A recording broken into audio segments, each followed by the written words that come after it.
You got him? Whew.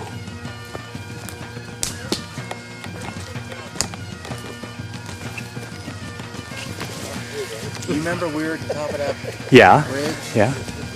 And we heard him fall down Yeah. there, and then I was like, man, he's back here in this bog. And I told these guys who up back there at the creek, I said, he's in this. Wow. He's here.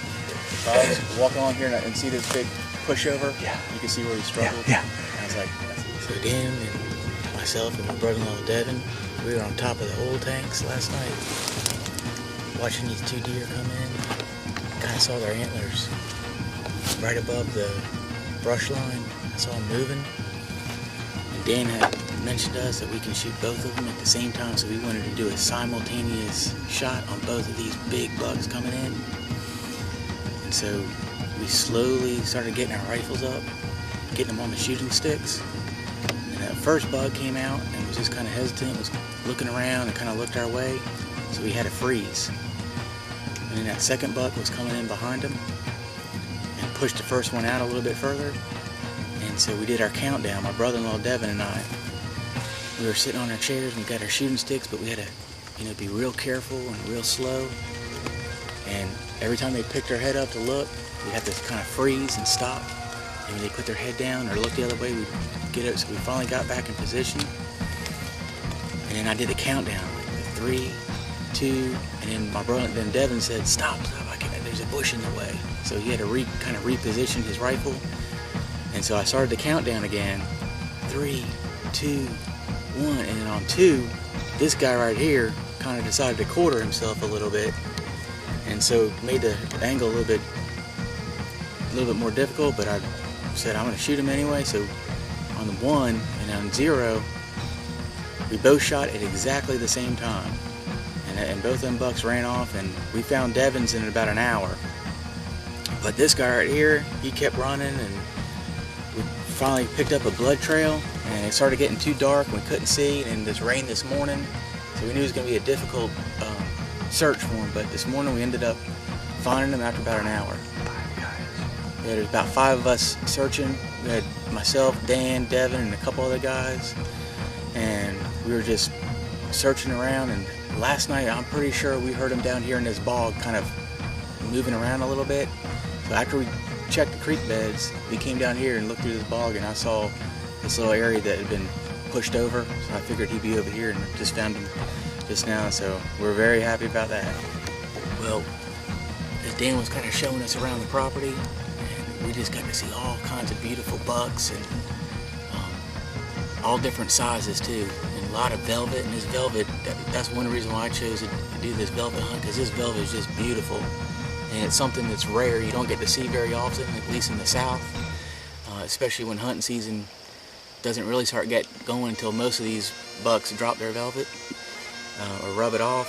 So this is a once-in-a-lifetime opportunity, and I'm really blessed that I got to do this. This is definitely the biggest buck I've ever killed, probably twice as big as anything I've ever killed. But a lot of bucks to choose from, and a lot of opportunity, and these are just beautiful, world-class deer. When we got here in Millersburg, Ohio, we just realized that this is just going to be a little bit more than just a hunt. It was really a great experience. And next year I'd love to take my son up here. I mentioned that Dan, he knows a fellow that can do a private charter for a reasonable price. And I'd love to take my son up here and just have a direct flight right into the ranch here. Cut down on time, make it much simpler. But it was definitely more than just a hunt. It was a great experience. We got to go downtown, Millersburg, and really it was much to my surprise, but also it was a pleasant surprise that we got to see all kinds of different Amish lifestyle things, and we got to see how they farm, and how they hunt, and how they live, and the food and all that stuff is really great. So that was an added benefit that it was a pleasant, unexpected event, but we liked it. It was something else more than just hunting.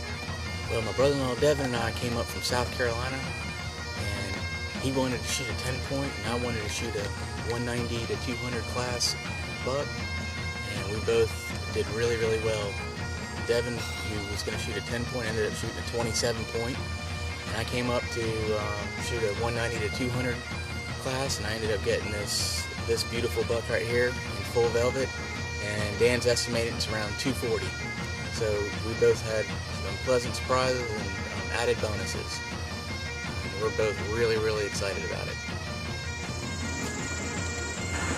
All right, for 3 years we've been talking our wives into letting us come on one guided hunt, and we researched it, and it looked like world-class whitetails of Ohio was definitely the best place to come.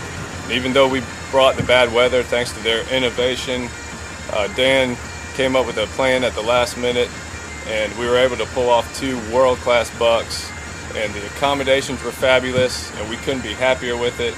And it makes that 12-hour ride home so special, because in the back of the trunk we got the deer meat and 2 huge bucks that we will never find in South Carolina. So thank you, Dan.